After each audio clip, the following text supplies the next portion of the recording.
5 দিন পর মায়ের বিয়া, এই কিছু টাকা তো দিতেই হবে। আরে রাস্তায় আপনি হাত ধরতেছেন কিসের জন্য? এটা কি করলেন আপনি? গরিব নোংরা হাত। টাকা লাগলে টাকা দেবো, টাকা নেবেন, মেয়ের বিয়ে দিবেন। এই হাতটা আপনি কিসের জন্য ধরেছেন? আমার ভয় করলি খুব ভয় করে। আমি ভয়রে খুব ভয় পাই। ও চাচি, চাচি বাড়ি আছেন?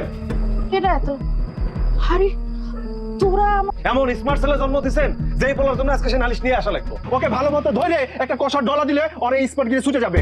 ওর রক্ত আজকে পায় না, বলা ভেঙে হাতে ধরা গ্রামবাসীরা তুমি শান্ত করো। এ পড়ি, আমি ওই বাগানের প্রতি পলায় আইছি। আমি যে তোমার নিয়ে কি টেনশনে আছি, আল্লাহ বাঁচাইছে। হঠাৎ করে তোমার খুব দেখতে ইচ্ছে করলো, সেজন্য একটু দেখতেই আসলাম। আয়সা যেহেতু পড়ছো, জঙ্গলে যাওয়ার দরকার নাই। কালকে ভোর হইলেই মুরব্বীদের বাসায় গিয়া পায়ে ধরে ক্ষমা চাই নিবা। তুমি যদি মন থেকে তাদের কাছে মাফ চাও, তারা তোমার মাফ করবে। আমি যে অন্যায় করেছি তার মাপ হয় না কাকা। আমি মানুষের পর্যায়ে ছিলাম না। আমি কাকা মাফ করে তো। আমি খুব খারাপ ব্যবহার করেছি কাকা, আমার মাফ করে দাও। আমার খুব কষ্ট হচ্ছে, আমি নিতে পারতেছি না।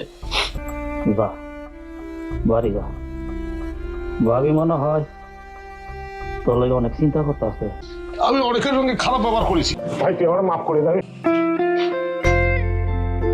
আম্মা, আম্মা, আমাদের গ্রামের মানুষ সবাই খুব ভালো, সোনার মানুষ। এরা যেমন অপরাধ করলে রাগে যায়, আবার দিলের তো ক্ষমা চাইলে ক্ষমা করে দেয়। আমার জীবনে এই ঘটনাটার দরকার ছিল মা। আমি একটা অমানুষ ছিলাম, আমি মনে হয় মানুষ হতে পারিছি মা। মা আমার খুব খিদে লাগেছে। আসামিরা বলেন খাবার হতে আর 2 মিনিট লাগবে। আসামির লুঙ্গি পরে পান্তা ভাত খাবে। কি খুশি মা? আসামি কি একটু বাদীর কাছে যেতে পারে? অল্প একটু আসামি কি বাদীর একটু হাত ধরতে পারে তোমার সামনে? ঠিক আছে।